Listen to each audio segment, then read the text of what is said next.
Excuse me.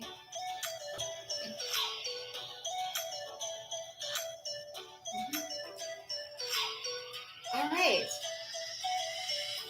So welcome to Philadelphia Walks PTSD. My name is Sharon Cole, or Sharon or Cole. Excuse me. Or rat, pig, horse, cow, dinosaur, lizard, whatever you want to refer to me as, in a good way. I don't care. I've been called everything under the sun. As I said, and sticks and stones may break my bones, but words shall never hurt me. Welcome to day 137 of my one video each day, 365-day campaign raising money for a life lost, stolen, robbed, raped, and so much more, to extreme harassment of a kind that I didn't know existed. And it all started the fourth Monday of January 2011, when I was made to believe that I'd be murdered in my apartment. And of course, as I always like to say, words do matter, and the sticks and stones may break my bones, but words shall never hurt me. Of course, words hurt people. Even the slightest thing or change in someone's mannerisms can hurt someone. So anyway, with that said, the fourth Monday of January 2011, I was made to believe I'd been murdered in my apartment. I 100%, 2000% believed it would be the last night of my life. I was shaking, trembling, convulsing. I couldn't hold the phone. I didn't have a voice. It turns out when you're tortured to death and scared to death, you kind of go limp. And really quick, I want to say, when I say 100% and then I say 2000%, it's because I want to emphasize how bad it was. The 2000 doesn't represent anything. I randomly choose a number out of my head, but part of gang stalking could include choosing specific numbers that could either seem like an exaggeration, but in my case it wasn't. I would say 5,000,000%. But someone could choose a number on purpose out there very intentionally to send a secret code or signal to others. So I all of a sudden I wanted to say that really quick because it kind of came up in my mind as, what if someone thought that I was, no one's giving me $2,000. Like all of a sudden I thought, oh, does someone think that someone gave me $2,000 as a donation? Nope. So that would be nice. I probably, on YouTube, it's very rare to get donations, or even if you have enough subscribers and can monetize your channel for donations through YouTube, it's incredibly rare to get that kind of money unless you're live streaming a New Year's Eve celebration or something in New York City, So if I say something like, when I refer to being scared out of my apartment or scared while in my apartment, and I say 5,500,000,000,000%, I actually mean I was incredibly scared, trembling, shaking, convulsing. Muscles went limp, which happens when you're stunned and shocked, and at least in my case. And they always tell women, because usually this would be like part of a women's training. They always tell people to fight back, fight back. The truth is, when in a situation that could present clear and present danger or what have you, there's some sort of instinct that probably kicks in as a survival tactic. So, I kind of grew up during the time period when people thought like, oh, if someone's going to attack or rape you or whatever, just fight back. I didn't have a physical rape happen in my apartment, so I want to make that clear. I have experienced things that technically fit the definition of rape, and a lot of women don't know the true definition because it doesn't always mean a violent attack in an alleyway or someone, but men do overtake people, and women are caught off guard, like, oh, okay. So anyway, but I wasn't raped that evening. I was actually scared by a series of orchestrated events, and I had to learn that people that they actually do this, that they actually orchestrate events that could look like, oh, well, that van was just picking up somebody from UPenn, and all that noise, I don't know where it came from, or could things be sent to a person's brain? Like, in addition to an environment being created, could it be possible that we pick up on, or high-level CIA or similar, people who are born into higher realms in society? Usually, from what I understand from other people, there are people with money who could potentially send messages, and you're wondering why you're thinking, or they could scare the crap out of someone. And I mean, we were talking stunned out of the I'm thinking my soul left the tomb and was like, whoop, we're out of here right quick. So anyway, with that said, called my sister, called the police. I called my sister first. I don't know why I didn't trust calling the police. I was either a whole bunch of things come in Philly. People are afraid to necessarily go to police first. I don't know why. In that case, I'm very liberal, so I don't want the wrong people to wind up in certain types of trouble, or I don't want people to have to deal with the police if they don't have to, if something else could be done. In that case, police would have been totally fine. I have no idea what was going on. Total strangers, it seems, totally sworn my to set up this whole thing. But my brain was so stunned and everything else that I called my sister first, then called the police. And when I dialed the police, I felt like it was being like I got the thought that it was being rerouted to the CIA instead. And I don't think I'm important. I didn't even think about these agencies. I was in a whole other land thinking, oh, I'm in LGBT land, thinking I'm going to go to Portland, Oregon, or Seattle, Washington. I actually had plans in place to get there and had signed up for a half marathon called, of all things, Run Like Hell in Portland, Oregon.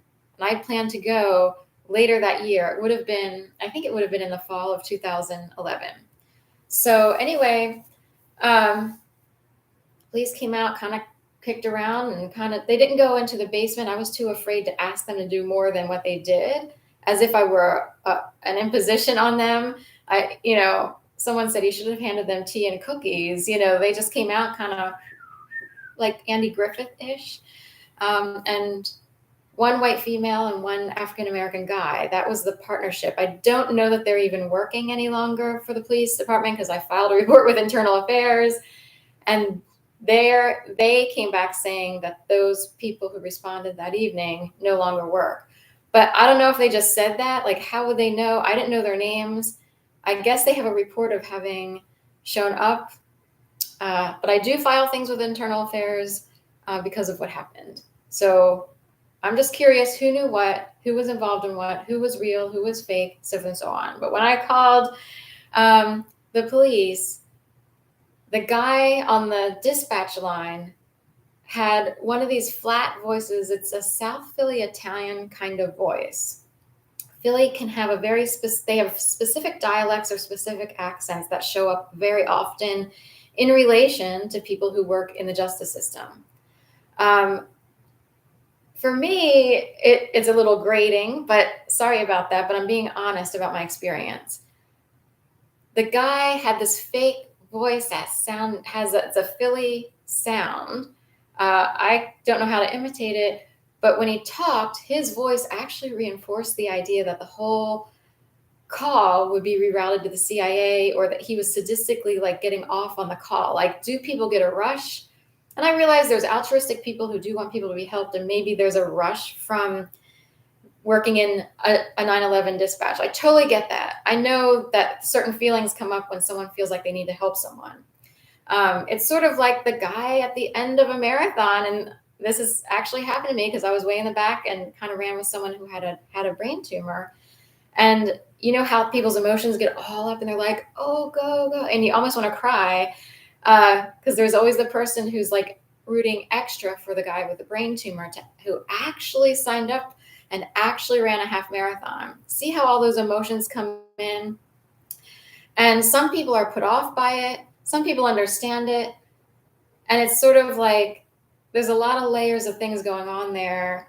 And it's possible the brain tumor person just wants everybody to be normal. Don't give me extra. It's possible. But this is a human experience, I guess, of emotions and feelings. And someone feels like they have to be extra kind and supportive of someone who actually came out with a brain tumor to run a half marathon. And it shows, like, you can tell by the body emotion, this person's actually suffering with a different body alignment, having to run with a head tilted to the side and hands curled in or what have you. So anyway, all this came up for some reason today because there's all kinds of emotions that go into all kinds of things.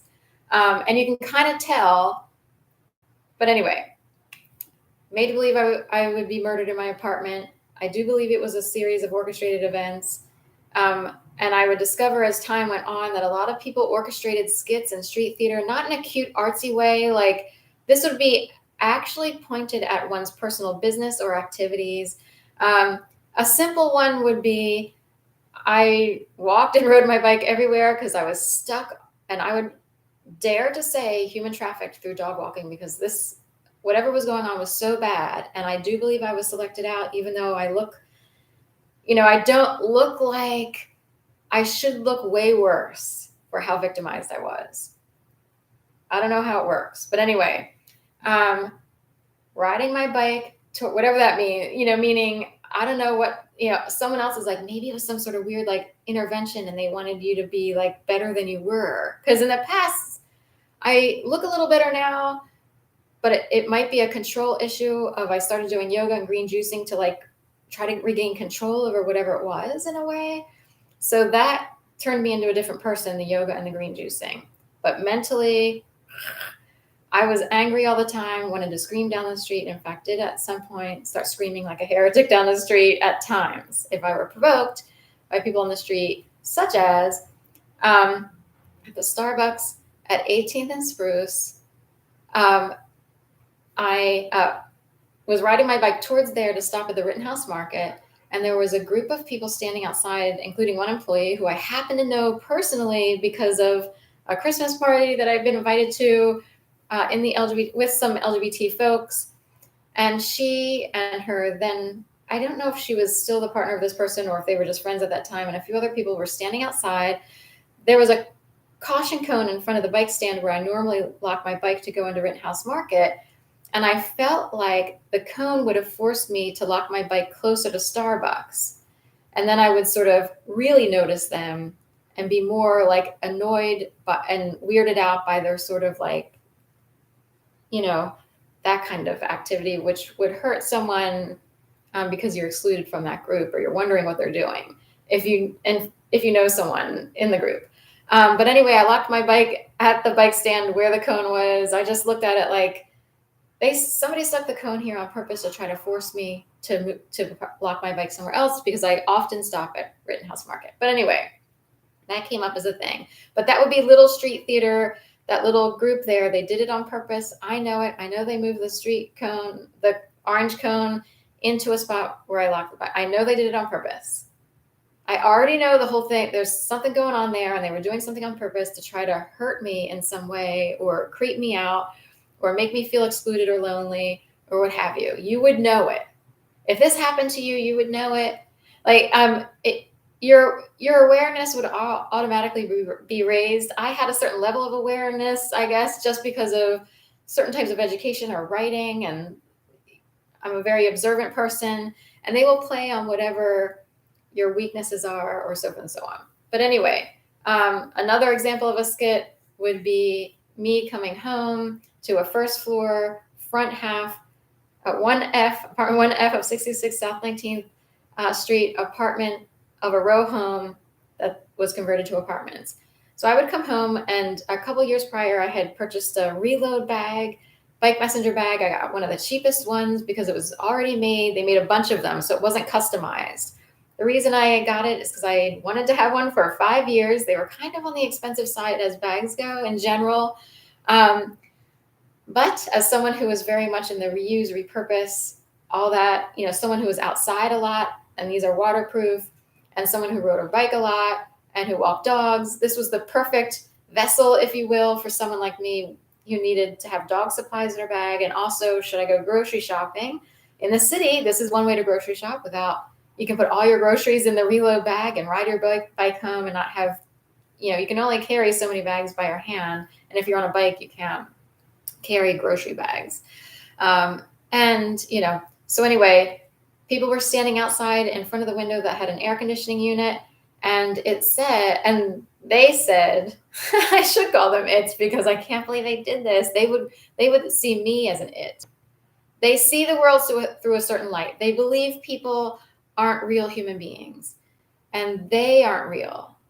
They live their whole lives with agendas, and therefore their motions aren't natural, they're fake. Their intentions aren't natural, they're fake. They are too intentional. So they're hanging out outside my window, having like a seventh grade conversation of mean girls of, would you buy, sounding like, would you buy a reload bag when you can get a Timbuktu bag for $30? Which you can't. A reload, we won't get into the quality versus knockoffs and stuff like that.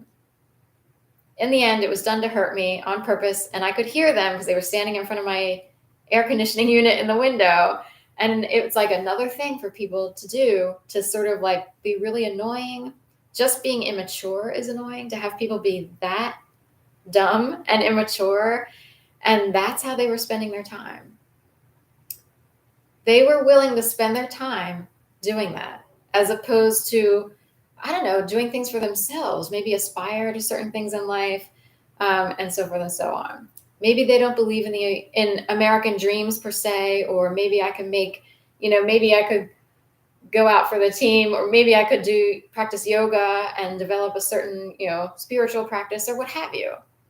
Instead, they're willing to spend their time doing this, and if they believe that they're affecting someone a certain way, they would be playing God, right? When we pursue things personally, we do it to improve our own lives. I don't go out there trying to lay on thick my beliefs upon another person while they're just minding their own business. It's not, people are playing God with other people's lives.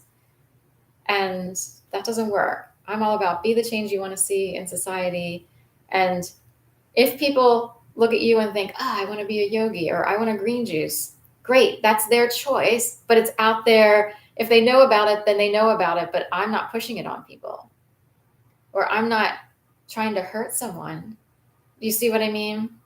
So anyway, with that said, the Million Pieces reference, which I put in the title, has to do with a book called A Million Pieces. And there was a guy out there who tried to get published as a fiction writer, and the title of his book was A Million Pieces. He wound up on Oprah and everything else. Someone highly recommended that he market his book as nonfiction, because it would have been more like a creative nonfiction book, meaning there's some leeway in terms of how you write it, but the base story would be nonfiction, while the creative part could be, I guess, embellished or so creative that it's not really nonfiction. He was highly recommended to go with nonfiction to see if they would actually publish it. In a way, it was a setup, because later the universe would come back and accuse him of trying to front his material as nonfiction, when really there was a lot of fiction in there. And I feel like he was set up, because when you're a writer and you're desperate to publish something, I'm wondering how many people along the way are pushing you to do one thing as opposed to another. And you're like, well, technically that part is like, I embellished it in order to explain what the street looked like, or to show like how bad that street can be at times, and like it can be really hard to be perfectly nonfiction, say, because you would have to write so much to explain everything. And publishers often try to edit, shorten. How many times was that guy batted around and had to go with a decision, had to fight? Like, how much do you have to fight to keep your nonfiction? You see what I mean? I'm wondering if he was like, what was going on there? But anyway, I thought in my mind for a second, while I was in my apartment on an early evening at sundown one night, it popped up in my mind like, oh yeah, there's that story, like A Million Pieces. This was way in the beginning. I don't know exactly why I thought of it, but it came up as like part of what's going on in society. Are there people willing to lie a lot and create stories? And was he a total all out, like just made stuff up and went for nonfiction and wound up going for nonfiction upon recommendation? Or was he someone who was pushed along, just say this, do this, this is how you're going to get published, so forth and so on, in the big publishing world where you actually make money? So I thought of A Million Little Pieces, and then I heard a gaggle of people coming around. I was near a corner house, so I heard a group coming around, and someone actually said, oh yeah, that book, A Million Little Pieces. And I had just thought of the book, A Million Little Pieces. So therein lies the question: what are the odds that you're in your apartment thinking, long after A Million Little Pieces had its little drama play out on TV, you come around the corner, or you're in your apartment and someone comes around the corner verbalizing exactly what you just thought. What are the odds? And I said, what are the odds?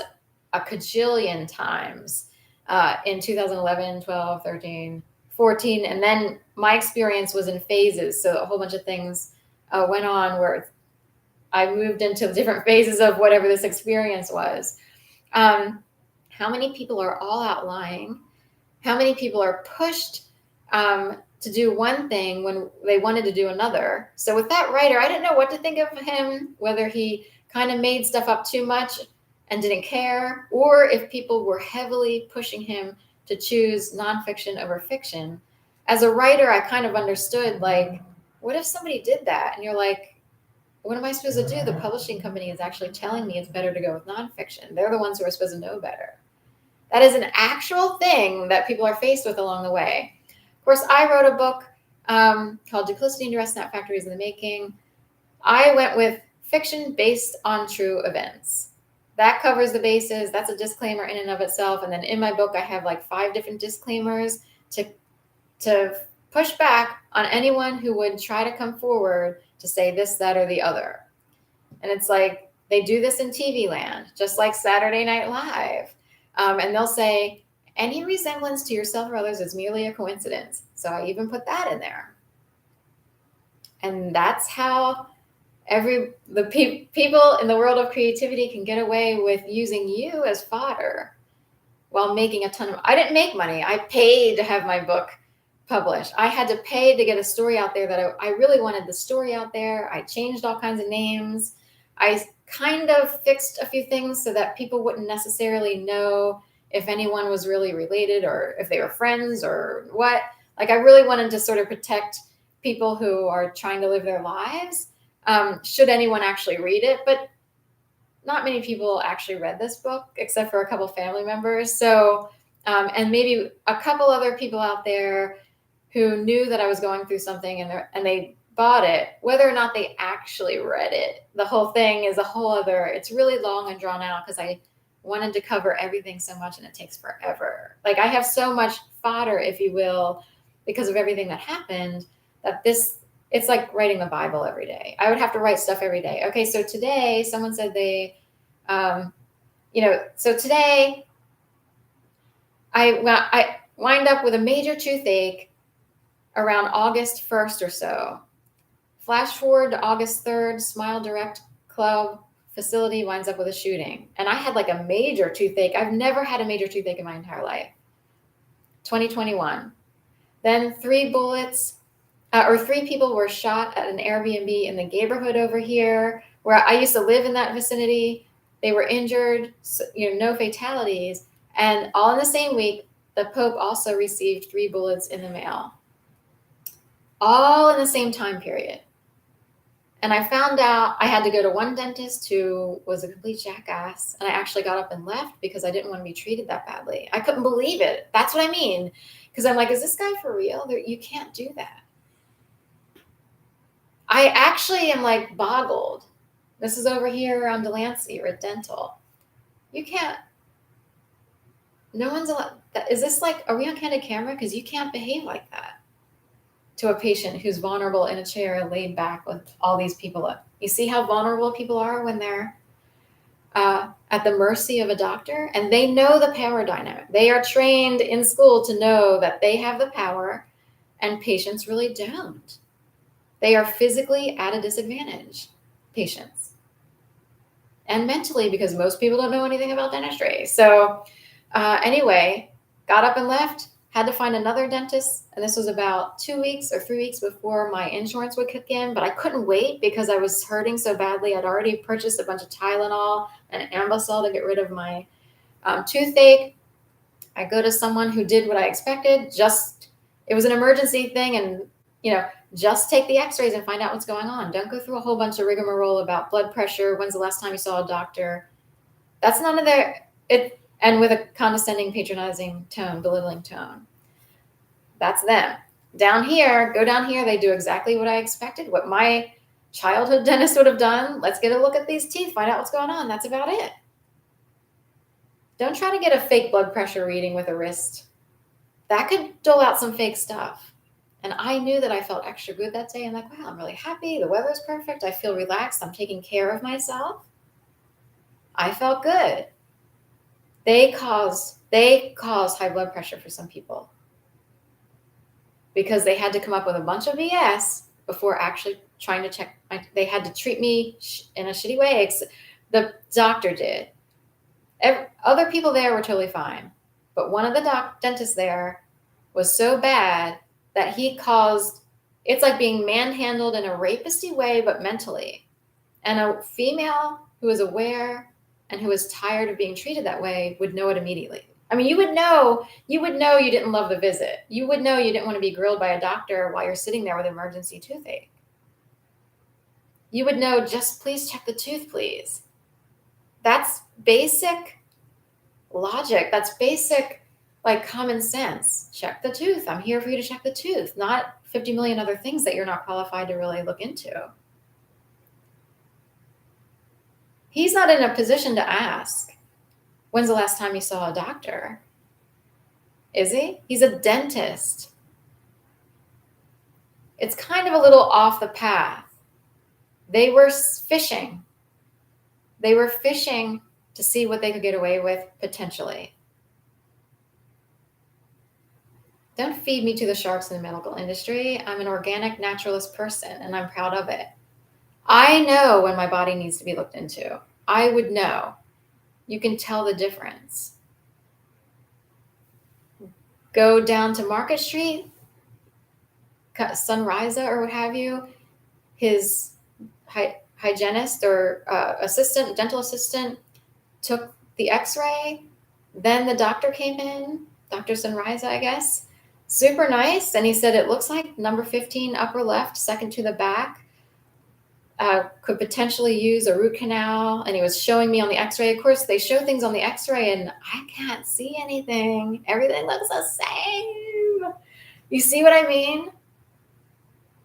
How much is real and how much falls into the category of, well, you'd have to be really trained to read x-rays, or they're trying to figure out what the issue is and there's a mark enough on the x-ray that it could be this.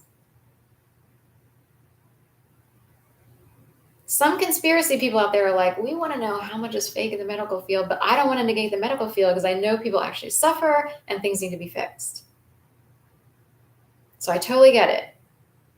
I don't know much about that world, but I do know that people know their bodies if they're in tune with their bodies. And try as best you can to read your own body and not let other people influence you too much for their own selfish agendas, whatever they may be. So this guy recommended a root canal. Get home, start calling a bunch of people. Of course, nobody takes the type of insurance that would have kicked in for me, which is through EBT SNAP. It was Keystone first. Nope. We don't take that. So what do you do if nobody takes your insurance? I don't know if a super bill, I don't know if you can do a reimbursement. I actually don't know how that works. With EBT SNAP, I think they prefer you just use the card at point of sale, if you will. The people who did take it, they're way out in the suburbs, and they didn't even have like appointments available for an emergency tooth situation for like 5 months. Like, we'll go 3 months. I'm calling in let's see, August. August. I feel like there were like 2.5 months. Right. It took a while because let's see, August 1st, it took me out 2 weeks to get everything. And then say October, we're into November. Say it would have been like, they would say like November or December, we could do it, or we're into next year already in January. And I was like, what am I supposed to do in the meantime with this tooth that's like killer? So I decided to say, I'll wait. At some point I decided not make an appointment to just kind of hold off. And I drank lots and lots of water. I drink water in general, but I tried to fix my diet so that I drank and ate anti-inflammatory things, and the toothache wore off. And I've never had the root canal. In addition, I will say that every once in a while it flares up, and I know to drink lots of water and then have fruits and vegetables, have some fruit, maybe have a green juice, and the flaring will go down. I don't know what to say. I know people have very serious ailments. I know the medical industry is there for very serious things. People break bones, this, that, and the other. Thank God. Please protect me from any such accidents. And I totally get it. I have had stitches in my upper lip because of a bike accident. I have scars on my hands from that same bike accident where the pedal of a bike with metal prongs. I no longer have the bike, but that must have somehow my hands got stuck or got hit by those. I really don't know how it happened that I was impaled a little bit my hands. But anyway, Pennsylvania Hospital on 800 Spruce, they took me in and they said, if you're willing to sign this waiver, we can reduce the cost of your ER visit by 2/3. It was by half or 2/3. Do you want to pay $6,000 or do you want to pay $1,000? And I paid $10 or $20 over the course of a ton of months, as a dog walker. Because back then I didn't have any insurance at all. I didn't even know that I didn't even think about applying for SNAP benefits. I saw that as for single women with children who are hurting. That's how I saw that world mostly. But I learned that I could apply and get it, especially with the pandemic and everything. So anyway, that's it. I'll wrap it up. This is a long one. I'm out. I have all kinds of information about all kinds of things. Some things can seem supernatural.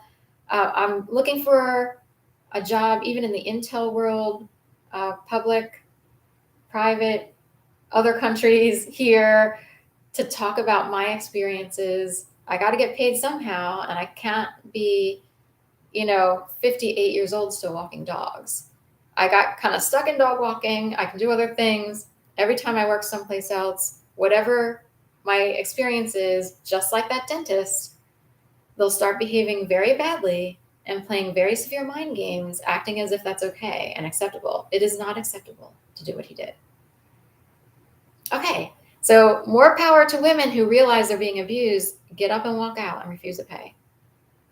If you actually walk out, they're shocked enough. I never got a bill, or they didn't do anything except for this sort of really quick slap on the wrist, blood, whatever you call it, blood pressure test, which wasn't even, it was a really quick, and I was they barely did it. And then they're saying I have this read. I know I'm fine because of what I eat. The only thing that causes high blood pressure would be the morons outside playing games and bad dentists and dentistry. Okay. Thank you so much and have a great day. Thank you.